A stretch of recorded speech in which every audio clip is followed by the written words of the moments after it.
maliden cɛ ani muso denmisɛn ani maakɔrɔba aw fɛn fɛn bɛ yan an lamɛn ka kɛ san 2025 folikan kɛrɛnkɛrɛnlen an b'o ta ka lase aw bɛɛ lajɛlen ma bi an wulila ka se fɛn min Kumavel Jawara le neutralisant an bɛna ɲina babu damadɔ la nka fɛn min an ka babu jubaju o ye boli fɛn min ye Nigéria avion min ni a y'a yɛrɛ sɔrɔ Burkina u bɛna boli o kan kosɛbɛ ko i ni ɲakuma. Tɔɔrɔ tɛ. I an wele jala ye i ka faso kanu kama ani i bɛ kuma fɛn fɛn fɔ Maliko la ni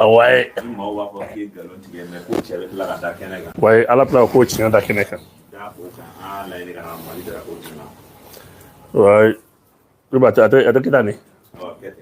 c'est que mɔmu lajɛkɛla minnu b'a fɛ donc ko nin ye n ka kado ye Maliko la quoi donc nin ye n yɛrɛ média baarakɛɲɔgɔnw ye k'an y'a daminɛ an ye fɛn fɛn fɔ a bɛɛ kɛra donc aw yɛrɛ nana bonya di ne ma bonya diyara n ye n ye bonya minɛ foyi tɛ jamana ko bɔ ni hadamaden dɛsɛra k'i lankari a b'a fɔ k'i ye nkalontigɛla de ou bien a b'a fɔ k'i ye yɛlɛkomɔgɔ ye mɔgɔ tɛ yen min tɛ yɛlɛkomɔgɔ ye diɲɛlatigɛ la hadamaden tɛ yen hali dutigi ka du kɔnɔ kuma la i n'i ka dudenw bɛ yɛlɛ donc mɔgɔ min tɛ ko dɔn o de bɛ nin kuma ninnu fɔ n'i dɛsɛra ka mɔgɔ lankari i bɛ kuma bɛɛ fɔ a ma quoi sinon Zelensky bɛ fanga la Zelensky ye comédien de ye c'est un président de l'Ukraine o Ukraine kelen de bɛ ka drone di terroriste ma k'an attaquer karisa ye fasoden jugu ye o de ka jugu n bɛ bonya sigi aw yɛrɛ ma k'aw yɛrɛ fo n'aw tun kɛra mɔgɔ dɔ ye aw tun bɛ video sugu bɛɛ bila aw ka page ni audience kama mais aw fura dama depuis a ye sira in ta fɛn o fɛn na tɛ jamana in nafa t'a bila o page bɛ Mali kɔnɔ olu la dɔɔnin don n'i y'an dama bɛ ko caman kɛ ɲɔgɔn fɛ an bɛ ɲɔgɔn dɔn de sinon page ka ca dɛ vraiment an b'aw fo k'aw waleɲuman dɔn aw yɛrɛ bɛ cɛsiri min na mɔgɔ fɛ mɔgɔ de b'i ka faso kanu ja don i la ani maa min b'a fɔ mɔgɔ ma ko i ni ce i yɛrɛ ye o tɛ bɛɛ ye quoi hali n'i ye ɲuman kɛ dɔw b'a t'u kɔnɔ mais mɔgɔ min bɛ se k'i jɔ ka mɔgɔ ɲɔgɔn kanu vraiment bɛɛ tɛ n bɛ foli lase n yɛrɛ camarade ma n'o ye Abdou Niang ye n b'a fo nin kɛnɛ kan k'aw yɛrɛ fɛnɛ fo aw ni fasoden ɲumanya k'a fɔ aw ma k'aw bisimila. Dogo i ko ten ko jamana ko la ko an kana to kɔ kuma kana to an ka bɔ jamana kɔ kuma kana to jamana kanu o ka bɔ an dusukun na wa ni fɛn o fɛn kɛra an na ko an ka jɛ ni a ye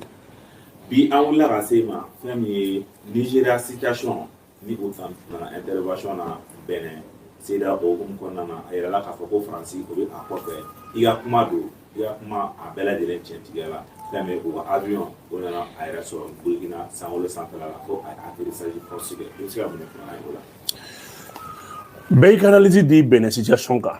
je crois que ni mɔgɔ caman ka hakilina ma kɛ kelen ni mɔgɔw ka fɔta ye mais bɛɛ ni hakilina don mɔgɔw bɛ ɲinɛ mun kɔ Benin fura dama est dirigé et géré par la France. C'est pas un quelconque un groupuscule de militaires qui peut venir facilement s'en prendre vraiment à la situation. Ne b'a dɔn quoi, n bɛ Benin situation dɔn kojugu. Benin c'est la cour arrière des impérialistes pour déstabiliser l'AES. Benin bɛ yɔrɔ min na ko bi Benin yɛrɛ tɛ Benin kibaruya dɔn. Benin bɛ France de bolo. Benin fɛn bɛɛ bɛ France bolo. Donc ne bɛ se k'a ye k'a fɔ ko mɔgɔ damadɔni bɛ wuli ka na ko ka na fɛnw ta otage la. Élection est prévue pour le mois d'avril et fanga bɛ passer mois d'avril 2026 o y'a sɔrɔ ko bɛɛ banna Benin. Patrice Talon k'ale tɛ candidat ye mais fo Patrice Talon ka mɔgɔ dɔ de ɲini k'a bila place la et le camp ni opposition fɛn ta ka lajɛ Alassane ta ɲɔgɔnna de don quoi poids lourd bɛ mɔgɔ minnu na u y'a bɛɛ écarté ka bɔ liste la. Donc aujourd'hui, l'armée béninoise n'est pas d'accord avec Talon. C'est logique de quoi. Moi, je sais qu'on analyse l'élément. Comment est-ce que bi? Parce que Talon est le pion de la France au Théouli quoi. Moi, je sais qu'on font quand on fait quoi. Ali Bénin armée est comment Jenny parce que Talon comportement ni aibi. Ali bi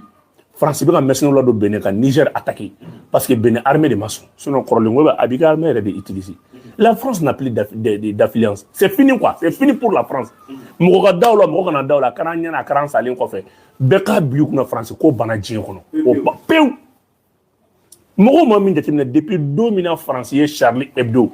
depuis don min na France ye Alakira Muhamadu sallallahu alaihi wa sallam Hebdo n'a wɛrɛ n'a hakili b'o la fo bi France ma hɛrɛ a ɲɛ la fo bi ni France donna ko la ko la gosilen mɔgɔw tɛ diinɛ in barika dɔn quoi barika de bɛ alisilamɛya la billahi talahi donc France ko bana diɲɛ kɔnɔ wa mɔgɔ bɛ tugu France la i t'a banna wa Patrice Talon t'a banna a yɛrɛ b'a dɔn k'a fɔ il est déjà affaibli mɔgɔ si a ka sɔrɔsiw t'a fɛ n y'a fɔ bɛɛ ye n ko Tigre Pascal a trahi les autres non l'armée était d'accord pour le renversement mais Tigre Pascal on croit qu'il est sincère u ye mun bila kunun ko ouais ko il est parti vers Burkina mais c'est faux Tigre Pascal b'u yɛrɛ bolo yen a b'u bolo a ma taa yɔrɔ si mise en scène don wa k'a bila kunna u t'a to u b'a éliminer pour que secret kana dɔn parce que kuma in ma mɔgɔ si kunkolo minɛ Bénin mɔgɔw b'a miiri ko Bénin wuli ala ye denmisɛnnin mun ye ka bɔ ka tɛgɛrɛ ni fɛnw fɔ u yɛrɛ ka denmisɛnnin saralen don une cinquantaine de jeunes de bɔ ka tɛgɛrɛ fɔ coup d'état kun mɔgɔ a tɛ tɛmɛ mɔgɔ 50 kan walasa ka bɔ ka coup d'état applaudir fo ka sɔrɔ jamakulu de bɔra parce que e ja bɛ jɔ ni visage yera fɛn tɛ k'i la ni population bɔtɔ ka armée bisimila o kɔrɔ ko tout est fin prêt o b'a sɔrɔ armée yɛrɛ fɛnɛ weleli kɛ k'a fɔ bon a y'an kunbɛn a y'an soutenir nin sira fɛ depuis nin ko in kɛra denmisɛnnin 50 dɔrɔn de bɔra ka na fɛn kɛ maa an bɛ ji min an nun fɛ yan donc bref ninnu bɛ fɛ ka AES attaquer u ye avion min na wuli C depuis kunun ne ko aw ma n ko C Casa tɛ se ka na reconnaissance la C130 m'a fɔ ma C ani C Casa bɛɛ ye kelen C130 min filɛ nin ye c'est un avion américain c'est un avion américain Nigériens ye Y17 la wuli kunun ka taa yafama bala Bénin u ye Y17 min na wuli c'est un avion chinois u y'a la wuli u ma deli k'a labɔ kabiri ala y'u da u ma deli k'a labɔ donc ce qui veut dire que autant kelen bɛ ka avion san k'a mara Nigéria kɔnɔ mais pas pour le peuple nigérien mais pour que ka Nigériaw dɛmɛ terroristes appuyeli la CEDEAO c'est une communauté vassale CEDEAO de ye farafinna jugu ye farafinna yɛrɛ jugu fɔlɔ ye CEDEAO de avion b'i bolo Boko Haram b'a la k'i ka mɔgɔw faga Niger ka avion min bɛ yen Niger yɛrɛ assemblée k'u ka Sénat kɔnɔna la avion den naani ko de b'u bolo u ye min fɔ ka Sénat kɔnɔ mais Niger avion wɛrɛ b'a bolo a tɛ min utilisé pour protéger le peuple nigérien mais a ye Y17 la wuli ka taa Bénin ka taa appui di terroristes ma mais a ma bombardement kɛ mais a ye terroristes de appui ka taa fo Bénin Niger frontière la avion min minɛ la n'o ye C130 c'est un avion qui pèse environ 30 à peu près qui prend environ a bɛ fɛn min ta 30 à 50 tonnes et 30 à 15 tonnes environ a b'o de ta armement na c'est un avion de transport de troupes et de largage de matériel militaire arrêt poids vide gansan ça fait combien ça fait à peu près 33 000 kilos a b'o de ta o de do 33 000 kilos mais maintenant n'i y'a ta jateminɛ k'a lajɛ n'i ye armement k'a kɔnɔ il prend environ 43 000 kilos d'armement a b'o de ta kɛlɛkɛminɛ na e bɛ se k'o avion na wuli cogo di mɔgɔ 9 dɔrɔn de b'a kɔnɔ Burkina ka na enquête la sama dɛ nin kɔrɔ ko mɔgɔ min tun bɛ avion in kɔnɔ parce que avion est capable de prendre jusqu'à de 50 à 100 militaires a b'o de ta avion in yɛrɛ b'o de ta mɔgɔ la mɔgɔ 9 tɛ ni mɔgɔ 9 avion ko kun do i tɛ avion belebele wuli mɔgɔ 9 kama o militairement ça n'existe pas donc o kɔrɔ jama tun bɛ avion o ye mɔgɔw jigin yɔrɔw la de a tɔ tora 9 ye o 9 ye tɛgɛ da o kan c'est pour ça Burkina ka bɛ enquête dayɛlɛ o kɔrɔ avion in parce que ni avion in wulila a ye avion ka trajet suit olu bɛ ɲinɛ min kɔ quoi le centre régional de l'ASECNA trouve dans l'AES au Niger de Francis n'i ye Francis tun bɛ ka Bazoum remporter parce que la France est membre de l'ASECNA donc ASECNA ka Sahel contrôle bɛ ASECNA ka parti min bolo n'o ye centre régional ye o centre régional est basé au Niger de donc Niger est un atout pour le contrôle du Sahara donc n'i ko jateminɛ kɛ fɔlɔ hali u tun bɛ avion min na don an ka espace kɔnɔ u tun bɛ tɛmɛ ni Niger de ka Bazoum to yen parce que la France est membre de l'ASECNA o de y'a to depuis Niger bɔra ko n'a kɛra Bazoum na France jiginna parce que avion fɛn fɛn mana don an bɛ bɔ a kalama parce que u ka centre régional bɛ yen mais a tant que AES ma bɔ ASECNA la an tɛ lafiya tout le temps an ka sanfɛla bɛ pirate ka taa ni t'a siɲɛ fɔlɔ ye an ye min dama min na segin c'est trop Asim kumara don na ko drone belebeleba a y'a kɛ yɛlɛ ko ye ala ma tiɲɛ bange nin yan Asim b'a fɔ don na ko drone belebeleba n'a y'anw jan tun b'a jigin mɔgɔw ye yɛlɛ ko kuma ni fɛnw kɛ nin dun tɛ drone belebeleba de nin ye avion belebeleba de donc olu de drone belebeleba nin sen tɛ avion belebeleba donc o ye k'a fɔ an ka président ye tiɲɛtigi de ala nana kɛ avion in tun bɛ ka mercenaires de jigin a bɛ ka mercenaires jigin mɔgɔ caman de tun b'a kɔnɔ a labanna nin ma avion transit bɛɛ bɛ Burkina bolo a bɛɛ bɛ Niger ko mais ko Mali de ye téléphone ci k'a f'a ye c'est le Niger qui est alerté ne kɔfɛ maintenant u ka sɔrɔ ka Burkina wele k'a f'a ye donc k'a fɔ ye avion jama de tun bɛ avion kɔnɔ u ye bɛɛ de jigin ka to mɔgɔ 9 ye avion an ye Nigeria ka communiqué mɛn ko avion tun bɛ ka taalen Portugal ko militaire ninnu ye avion convoyé ko avion ye panne technique de sɔrɔ u y'u yɛrɛ faga de tugun mais u tun man ka nin nkalon façon yɛrɛ tigɛ ça c'est tellement facile à vérifier ni panne technique tun bɛ avion na ça c'est bien ni panne technique bɛ avion na olu bɛ ta ka taa forcer kɛ avion bɛ kuma tour de fɛ tour de contrôle de fɛ a b'a fɔ tour de nin panne in bɛ na donc u bɛ sɔn ka code kelen d'a ma ni tour ye code d'a ma code la u b'o d'a ma a bɛ atterrir e tɛ se ka na o tuma na e bɛ k'o sugu de don ou bien a bɛ kɔnɔ ko moto parking de don donc a b'i kɔnɔ k'a fɔ e bolo k'a fɔ n'a y'a sɔrɔ moto pinɛ sɔgɔra de i bɛ jɔ o la patron a ye ɲama ka fiɲɛ k'a la o tɛ koyi si l'avion a une panne technique l'avion maintenant avertit la tour de contrôle n'a ye tour de contrôle informé tour de contrôle bɛ code d'a ma n'a ye code d'a ma u bɛ sɔrɔ ka est ce que b'a kalama ASECNA informé u bɛ sɔrɔ ka piste dégager a ka jigin donc u ye nkalon wɛrɛ tigɛ tugun nkalon min yɛrɛ u tun man ka nkalon min yɛrɛ tigɛ maa dɔ nin y'a faamuya o ye nkalon ye kelen a y'a fɔ kelen filanan min y'a yira ko nkalon don avion ka kuma min tɛmɛna avion ni i y'a faamuya ba la AEC centre de commandement ni ɲɔgɔn cɛ l'avion voulait trafiquer l'espace aérien maintenant quand l'avion a été détecté aussitôt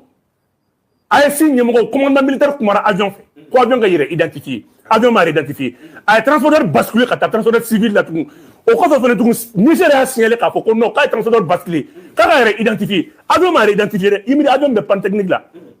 avion m'a yɛrɛ identifié sisan nɔ maintenant fɛn dɔ de bɛ Mali bolo ko o tuma na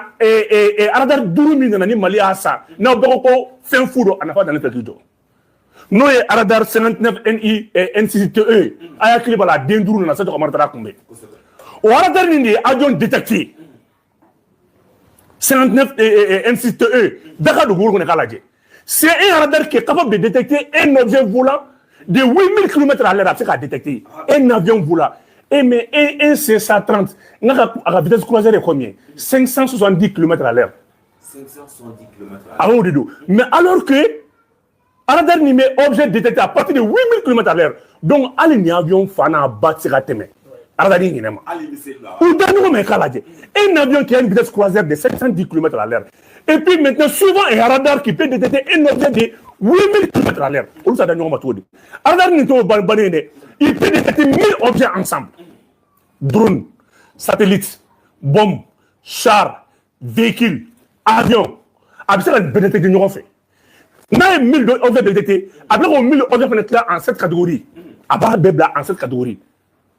si un radar supersonique a ye avion yɔrɔ min na dɔrɔn avion signalé avion ka taa jɔ avion taara l'avion est parti o k'o fɔ kɛ avion talen kɔfɛ on a un système de défense aérienne qu'on appelle Pansir 1 au Pansir 1 maintenant Assimi a ordonné pour avion boum donc maintenant ils ont mis tous les missiles en alerte les missiles Kindial là avec des têtes logiques missiles système solaire réel donc missile wuli ko kuma na peut-être ka sɔrɔ obligé ça ka tour tiɲɛ donc t'a fɛ ka jigin o tɛ fɛ ka jigin e bɛ jɔ cogo ko panne technique e b'a boli zone e bɛ taa min e bɛ taa min e bɛ ka suye e ko ko ouais ko panne technique don croisé forcé mais e obligé la k'i ka jigin o y'a sɔrɔ i ye transporteur falen k'i b'i dogo u ye mercenaires jigin yɔrɔw la a kun tora ni mercenaires 9 de wa kabarala ka jɛn avion de transport de troupe tɛ wuli ni mɔgɔ 9 ye o tɛ tiɲɛ sauf n'a sɔrɔ avion ta réparation na aw ka taa mission na mun mission aw ye mercenaires jigin Benin a ye mercenaires jigin Mauritanie u bɔra Mauritanie de sa ka munumunu ka sɔrɔ ka taa k'u ta mercenaires tɔ ta Côte d'Ivoire ka n'o jigin an y'aw minɛ tout est nasarate nanyantadi. Ni tasse de venir quoi. C'est pour ça, automatiquement, vraiment, l'AS a ouvert une enquête. Notre n'a sur le technique de Amérique d'Alemuna. Et puis, il y a des cas forcés. Mais il est directement, et beaucoup sur on a de l'université tour de Willy Kafo. J'ai tel pan, avion barré, identifié, avec un code fort, avec un identifiant fort. En ce moment, tourbé, il y a voilà, code dans ma casse, ça a pu se dégager. Nous, on est digné d'un avion, on a avec ce nom, on a signé comme. Quoi, on a, il y a voilà, qu'on fait des sans fait. Ça, c'est d'être un. Moi, c'est là où manque, c'est là où il va commencer, c'est là où il confine, il y a beaucoup de quoi. Mais est-ce qu'il y a un avion militaire canadien, mais il y a espace là, mais oh, moi, on est de où? Akate makanate me ou ye communiquer min fora ngo détecter ko pan technique ni pan technique do on débat ni en fait mais là ya ouyedi vous avez violé l'espace on vous a rappelé ay transport derrière le maka basta ka avion civil anya ouye tout au moins jusqu'à ce qu'on a mis nos systèmes de défense en alerte abe renseignement be radar bulu radar ya peta mais radar 59 NIT ay do akala de drone. C'est le meilleur radar à Dourou de Malibou. Dourou. Faut-il le ciel de l'AIS est plus protégé que la terre, que le sol de l'AIS. Au béa qui fait, ni testé de Kaira Djena. Abra Douma, Wallah, Terou Soto Douma, nous est la Sanfa Douma, mais ça on le chouchou, mais ça on le Kabrou. Voilà une preuve qui prouve à suffisance que l'AIS n'est pas petit. Donc, avion Digino de là. Aïe, Niger a communiqué. Il mène le coup de. Il y a des kédés, Armadia Kumade, Ebadon Kafo, et Nifengata, Morena Mayado, et Kouri Fatela. Et Niger ni Bénin des frontières. Avion Kaouli, Québec, allé Espagne, et où est Dougou de Portugal, et Maseka Dougou Wara Soro. Kateme Bénin fait. Bénin Bourgna des frontières. Et vous allez mis. Au courant, avion une partie, il y a avion killing. Pour que les galons de l'année avion killing comme intervention à Bénin. Ni avion ni des affaires, ni avion mi intervention na ngoni té ni avion mana appliquement ni na mercenaire digi de kama depuis vous l'a fait. On est avion mi ngo c'est un avion de transport de troupes et de langage de matériel militaire. Donc nous na so millions de flux. C'est ce qu'ils sont nous est cafri baudi. Maintenant nous est millions flux 20 millions de l'eau de kono. On va carton bleu ba so kono GPS 6 millions. Ou 20 millions flux. Nous avons mis un flip, on va faire tout le document, on va faire tout le temps, on va faire de localisation du terrorisme. On a follé. C'est un avion qui prend à peu près 43 000 tonnes. 43 000 kilos plutôt d'armement. Ça fait combien? Ça fait des tonnes. Ah, on dit que fait armement de missiles et fait balles et gilets ni radar ni drone ni fona. Aya la jabda drone sur la drone FVB sur la. Drone kamikaze ata sur la. Billahi ni te dora fuye ka drone kamikaze. Ubo chamane drone nyongo drone kamikaze fitini nu. Ka flip ka jigini nu tata. On va dire mais c'est une fabrication américaine avion. Donc on va faire une galontique façon moi ni nyongo quoi. Avion on ground taille. Mais à Konomogo. À Konomogo, au Bé, comme on a justice pour l'avion, on est en taille. On a 49 militaires là-haut. 49 militaires dans le Mogo Joli. PM Keme Saba Anibi du Rodo Kumbuku. Puis sur le marque Glot, au Din Keme Animouha. Gamé te devrait balbeta Sakimina. Au carton Keme Fla Anindoni. À Bébal. 7,62 Kumbubu. 9,1 Kumbubu. 12,7 balles à cartouche de Kumbubu. Avion kono anyala san ngam go bla mais ama kelgem nendi de anyota Julien o min kumbe avec mes flabo ani kaski mundo fele sur la caméra ba apula c'est des matériels de force spéciale ata ani mo ngam ala santa ko ko nendi ala ba on son kelgem nenda kuma be bon avion kelen sur les ma avion que ni fenane kari mais asimi ko de ko jarani ayasi communiquer ayala je o ko kuta avion chi alerte tout. Voilà. L'AS dit dans son communiqué, aucune sommation encore. C'est fini. Ça veut quoi? Il file là-haut, à ses forces, ni en même temps nadji. Ni frifri ni mine en boulot kaladji. Mais ni d'ore temena, il t'a ce moment de bédji. Donc l'AS a été clair. Non, AS est pas clair. Mais ni ça, ni, mais moi, Algérie, ni n'en Algérie, fera moi là, moi, Algérie, on a drôle. Mais nous, nous les finons, on est un état sérieux. n'a y'an jɔ an bɛ nin jigi mais mun b'a la an ka sipasariyɛn de tɛ yan mais ka bil'u kun na quoi nous va billahi barika de bɛ dugu in na barika de bɛ dugu saba in na quoi an ye avion minɛ ka avion lajigin mais u ye nkalon min tigɛ u y'u tɔ turu u kana fɔ ko avion kun bɛ ka taali Portugal ko avion ye panne technique non non non avion kun bɛ ka espace violé de n'a y'a sɔrɔ k'e bɛ panne technique la e kun bɛ téléphone de ci i bɛ kuma fɛn na i ka taliki la i b'a fɔ nin bɛ na ou bien kuma dɔ la i bɛ signal détecteur digi k'a yira k'a fɔ nin problème bɛ na donc maintenant selon maintenant les règles de l'aéroport de l'aviation internationale i bɛ jigin attestation bɛ d'i ma mais code bɛ d'i ma ka piste dɔ dégager i ka jigin ça dépend i bɛ position min na avion guidé de quand l'avion a été détecté parce que avion bɛ fɛ k'i dogo de radar y'a ye radar y'a signalé k'a bila radar nin ka tour à chaque 2 minutes à chaque 25 minutes la radar fait maintenant 3 tours n'a wulila a quasi lion min b'a la lion kelen de c'est que lion min b'a la c'est que lion tɛ dɔwɛrɛ foyi ye min bɛ fɛn fini jateminɛ k'a ye o den 7,000 de b'a la le radar est équipé encore d'un système trigonométrique o ye mun ye à chaque coup de communication de point A de point B a b'a bɛɛ fara ɲɔgɔn kan donc radar u ka avion kun bɛ ka kuma ni mɔgɔ transporteur a b'o communication fɛn fɛn kan radar y'a bɛɛ capté u k'o fɔ kɛ u ko dɔn kun bɛ k'u kana nkalon tigɛ nkalon man di anw ye i k'i si anw bɛn Alassane n'a ɲɔgɔn kana an y'a kurun f'a ko yafa ma a ko MINUSMA an y'a jɔ a la a ye fɛn fɛn fɔ an y'a bɛɛ jɔ a la Nigérienw tɛ yan a bɛɛ ye Nigérien a bɛɛ bon ko Nigéria sɔrɔsiw don komi u b'a da armée de kun n'u tɛ mercenaires de don dugu t'u la o mais u b'a fɔ que mun bɛ avion kɔnɔ n m'o fɔ n ko armement bɛ avion kɔnɔ kɛlɛkɛminɛnw bɛ avion kɔnɔ e kan ka taa kɛlɛkɛminɛ kan ka bɔ Portugal de ka taa Nigéria ou bien kɛlɛkɛminɛ bɛ bɔ Nigéria ka taa Portugal depuis quand Nigéria bɛ Portugal ravitailler kɛlɛkɛminɛ na mais ni kuma de ye maloya de ye quoi ne bolo e bɛ se ka taa ko n taara kɛlɛkɛminɛ san Portugal ka na n'a ye mais armement bɛ e kun k'e bɛ ka taa Portugal n tɛ tubabu sirilen farafin na sani nin ye manamanakan de ye quoi u kana mɔgɔw la énerver quoi u minɛla armement bɛ avion kɔnɔ avion in kun bɛ ka minɛnw de larguer drone VPP ba drone kamikaze b'a kɔnɔ bombe b'a kɔnɔ marifa b'a kɔnɔ fɛn b'a kɔnɔ a bɛ ka minɛn de fili ani cɛw ba avion ka sɔrɔ tɛ largage de fɛn de mɔgɔ minnu b'a kɔnɔ c'est des vecteurs militaires bon ninnu de bɛ clandestin attaquer u bɛ sɔn ka taa forogɛntigi dɔ lajɔ la ilaha illallah ala ka kɔrɔ ala manamanakan fɔlɔ ka sɔrɔ commando yɛrɛ de y'a attaquer commando donc ni impoli de bɛ bɔ ni marifa ye u tɛ foyi dɔn kɛlɛ la o y'a sɔrɔ tubabu yɛrɛ de y'a attaquer o mɔgɔw de jigin tɔ kun filɛ nin ye avion ka baara tɛ foyi ye avion e ni ala cɛ n'avion militaire bɛ wuli ni mɔgɔ 9 ye e n'avion qui est capable de transporter 100 éléments o bɛ wuli ni mɔgɔ 9 cogo di a kɛlen fɔ sotarama lankolon ka taa dugu kɔnɔ ka na o bɛ kɛ cogo di. mais pour ni ko est-ce que bɛn bɛ se ka sabati CEDEAO yɛrɛ dama ni ɲɔgɔn cɛ. CEDEAO ma deli ka exister CEDEAO tɔ tora dugu 2 de ye Benin ni Côte d'Ivoire sinon mɔgɔ si tɛ yen e ma o ye Benin attaque bila ka Alassane investir kɔnɔ ça c'est pour vilipender mɔgɔ ka fɔ e Alassane datɛ na Alassane yɛrɛ bɛ ka investir la nkalonfin. Alassane bɛ nin bɛɛ kalama n ko avion min bɔra ka taa Benin n ko avion bɔra Côte d'Ivoire de français ko avion min wulila n ko mercenaires de b'a kɔnɔ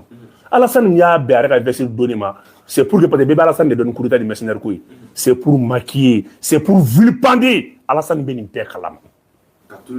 a b'a kalama Alassane i bɛ bin nin jama de kun tatɔ filɛ nin ye sisan Burkina o minɛnw de kun bɛ ka taa jigin wa du moment que Alassane bɛ ka mɔgɔ bila son ministre d'intégration africaine a bɛ ka taa IBE fɛ ko pour la normalisation de la relation n ye mun f'i ɲɛna n ko IBE k'i farati Alassane na n m'a fɔ tan n ko Alassane bɛ ka IBE piéger Alassane bɛ mɔgɔ ci ma Alassane ye nin ɲɔgɔnna kɛ yan Asiminaw Goodluck Jonathan ye nali min kɛ Asimi fɛ yen ka na cɛ bɛ ka don palais kɔnɔna la jɛ verre ma ɲɛ la caméra don Mali sécurité présidentielle yɛlɛla de o ko karisa ko na yan dɛ ka verre minɛ dɔrɔn k'a bila panier nin kɔnɔ u tilala ka micro jɔ dɔrɔn u mɔna kojugu est ce que b'a kalama garde présidentielle mɔgɔw y'u fouillé de ka micro b'u kun ka bigi b'u kun ka tila ka verre bɔ cɛ ɲɛ la k'a bila a ma se ka kuma ka caméra démonter k'a yira la ça c'est pas sérieux e nana k'e nana négociation na i ni caméra bɛ ka nale u bɔra ka caméra jɔ dɔ la u yɛrɛ maloju o k'a kaɲi k'olu bɛ taa fo bi u ma se anw ma yan bon u b'o ɲɔgɔnna kɛ IBE la u bɛ na ko intégration n'i ye cɛ ka samara la caméra b'a la ninnu ye kafiriw de ye mais u bɛ dɛsɛ anw na donc nin ye avion sɔrɔlen enquête bɛ dayɛlɛ ni mɔgɔ ninnu bɛ faso min bɛ baara kɛ u bɛ nin bila ka pavé da Burkina ni ala cɛ ninnu bɛ doni ta ninnu ye manœuvre u b'a fɔ ko Gassama ye manœuvre un député pendant 20 ans Alassane be Gassama donc ko ka faga Alassane Gassama est manœuvre nous faisons manœuvre di manœuvre mais on tenir sur ça manœuvre qu'on entend tant que les ba mulu voilà ok Boumabel Diawara femi ay vidéo do fana bolo siraka amon ma wele kata teleke non na ay fen do yi fen do to yi abu ni kabako ma fen no re tira mo de fa akara blanye sa akara blanye akana non ti foi ngo ni afurgo di billahi atifi ay fen do na sa ni afurgo di don fosa ay takna ay takna wallahi ni ay mo tala de ni afurgo do duntoy don fa non parce que andala menano kumbe fami furo baro fana nana o ko fe ay ni ma shima wule ne ki ma bon me kuma gele fina ni e dena bamnandi ni e bamnandi nte denre ama nyama da dinga wallahi o de monel ya ni ndi ni na nyi na e awa me bita bla antaro ka ja aha itaka bla nya ka fo Francia bla ni kwa Elysée nous va parler représentation Pazika ani wakuna fo ni sero ko tara demendo ina so asuma Boumabel Diawara ba ko kata musidike mais yoro kele mi gosira masiko fo wa ko fele ko mo libérila ni ki mango gosuli kelima ke tu sais Patrice Talon mena kuma une des secrets foyer quoi Patrice Talon te parler ate chi parler ko non Patrice Talon me chi afare kaso Patrice Talon faso arebe chiendi amabo ko no quoi oni parler manja Patrice Talon dogoni bela bo ay 300 à 50 nyame to na benino da dogo 500 millions be ta fo quoi a kono duma ko bela bo ka faso ci ko ke domicile parce que zalomba a faso de kono kili parce que zalomba sécurité be français de bolo fila mo ngun kelinga na kuma mina una len kuma mina échanger o kelinga o yaso munu ta kalama quoi c'est militaire donc mulu ko sebela madu tu sais que ba do ko Pascal Tigrier sur sous une piégé anu bora kuma mina échange de tir qu'on a là ailleurs sur sous nous blakata vers un petit camp militaire de la garde nationale on est passé salonga somanja aller à travers côté d'oigny maintenant ton travers côté d'oigny ton travers côté d'oigny ultra passé Tigri Pascal c'est il est commandant du 3e groupement interarmes de la garde nationale donc quand fidine de do ataro quand on to quand mais semaine moda ou ka comité militaire moda où ils ont pris un camp en otage camp c'est juste un mini camp fitini de do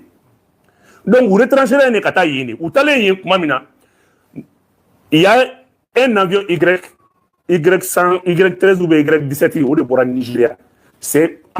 avion 17 de do un avion de fabrication chinoise à l'État mais au wati asro l'avion chef français PCD Tigri Pascal Makakabo akele ba Tigri Pascal est officier de monta otage là ani français pour communiquer quoi donc français albo we to nous tirer 13 personnes mais comme flafa donc c'est jurani mo on peut dire que français de couloir de la Chine kalabo parce que mouna e le cerveau n'est pas arrêté et puis abora les fenêtres sont qu'on a là a roto kata faire le temps fait donc allez protéger là mais mounu tera koto doina autour de kan autour de la kuri donc c'est une affaire qui est pour Francis Tika Rokele Voka et Mimbu mise en scène de dos c'est pour que Patrice Talon ka to fangala élection minga en 2026 ou ka repousser pour des raisons d'insécurité il crée les conditions ne connaît à code Patrice Talon veut se maintenir parce que il m'a eu 4 mandats de Alassane Ma donc il n'a pas coup de 3e mandat de Patrice Talon c'est tout mal vu mais oui mon gars soit tu veux Patrice Talon maintenir fangala ou élection repoussée attends AIC président de moi bien Patrice Talon ni Alassane Debo fangala quoi mako alkhano quoi audio on blaka audio on blanya AIC kele Patrice Talon ni Alassane wa auti sabada namani kele ba ou bien français be kurta ken non audio tout torba fla on veut nous ndala ka bo climat parce que Macron ko nous kunte lui il allait quand même trouver un consensus un compromis avec l'AES mais Alassane ni Macron bla erreur là allez Patrice Talon bibi na France là problème kono France bi électricité c'est ça gazit c'est ça iranium tigera France gara courant que dugu ko Mali for ko mais 6 heures 3 heures de temps et non c'est pas Français to bra gela kata fedi ali sigorote mo la dungro taxi kurani en bokro de bra sigifon Français re taxi di faut que la Français re noy taxi la wa do fra taxi ka do fra salaire ka bibi nara mari be bra Français blaka bo de façon volontaire be bra Français blaka ta mo bra bo Français kono bi wallahi ça ne va pas du tout non faut mo balu to tala bingali djou amadi bararaw Français fembe bo wol dugu de la donc ni Tchani Mabo Fangala, France, c'est la 2026, c'est tout. Mais des milliers d'euros de crédit par minute ou par quoi? Au moins, tu as 5 000 euros par seconde. La France ne peut plus. Ou en 2026, la France est sous contrôle budgétaire de l'Union européenne. Il y aura dans oui. Ça n'est français du route ou bien si vous non mais c'est pas du route en fait sur la France n'a que 2026 parce que la France a du route sur un niveau ma du route à 7 ans la blé quoi. Arrêtez du route blé Dieu moi on revenait sur la France là pour bon à donner la donner. Oui, on revenait que 2026 sous contrôle budgétaire de l'Union européenne. Français reste mais minga on revenait kala. Donc ça ne va pas du tout. Donc ni présent ni ASC continental ni ASC sanglé ne France ba la ka gele asoro ni ASC sans fla soro c'est ba kalma to abu be sa 10 sans fait. Ay toi ta là. Ni ASC sans fla soro billahi ba ko to abu ka sa sara sa ba ko na le sahel ko. Non kana kuma a gele tra na linia. Mo go bi bo France ko de kata Union européenne du gouvernement là ka France bla carrément fouille makula. Donc Bibi na Macron mi erreur mi na Patrice Talon ni Alassane ga erreur dido o da to Macron go kute bo fangala so be sa fangala o be nata iba ko setu ere tuwa iba ko torba fla be kalila wala u fla re fangara ni tout flash la me kute bo ala ay ma ko fanga ni fanga kin Alassane Patrice Talon u madli ka jamana u ti fuku sa ten ngona rake son talon mi ro nata ni te talon re la bli talon re de ro nata ra be minge bli mais ça ne va pas du tout. Donc, les mercenaires de Kumuka Dongata, Niger frontière là, quand Niger attaque, avion de Kumuka blabla, avion de Yeni. Avion de Kumuka Moko Jing, là, on a Burkina Mania, Minekabla. Vous, Asimigo, à la demande bébé, à la maximum, est-ce que vous l'interménation est la fenêtre? Pas essayer de me dire mais merci tout dit, on vient d'être agressé. Galondo, Portugal, mais est-ce qu'il est étranger familial? Il peut bon Niger de Kana Bénin, il peut bon Bénin de Kana Burkina. Donc, ni avion sera voulu tout de bon Niger Kana reste au Burkina. Nous avons donc attaqué la Google Maps pour la Kati, 4 ans, ah, nous tenons sur la Kili. Si, il va autour de mieux, et puis, il y a avion comme à Portugal. Quand l'avion est panthénique sur mais mon avion qui va bouler qui nous fait des panthéniques là-bas bouler, oui, bouler. O ye kelen ye filanan ye mun ye avion de bɛ tour wele wa bɛ tour de bɛ avion wele e bɛ pan technique la e de bɛ weleli kɛ o karisa n'a bɛ se ka ɲa ma n bɛna jigin nin panne bɛ n na mais e m'o kɛ dɛ e détecteur de ka tila k'i rappeler i ye signal faga k'a bila répondeur ils ont l'avion le pilote a changé de transpondeur a kana transpondeur fɔlen tuma min na c'est juste Niger de ye weleli kɛ k'a fɔ ko non l'avion maintenant a basculé le transpondeur c'est en ce moment que radar nin tila ka avion suit tout. Avion qu'on a boulga bon brûler le territoire a brûler soit rien qu'on c'est la truc assez moment qu'on missile c'est un coup et pan sur un des missiles équipés de 160 des systèmes aériens équipés de 166 missiles pour à Belaouli avion me dit à Mungulamadou les pilotes connaissent et puis on a fait 3 fois 1 2 3 l'avion a dit que c'est pas que il retourne à la base avion va sortir digi atterrissage forcé bon nous il faut y aller au dos. Ne ma fi ngut ali galon ngut sala ngu vurnya guru ditu ama ufu ka wol mondo mbalma mbalga nyogo na drapeau di ankado vraiment mbufu dans tes folies mina wala ka tungono ala ka nke kili vraiment merci.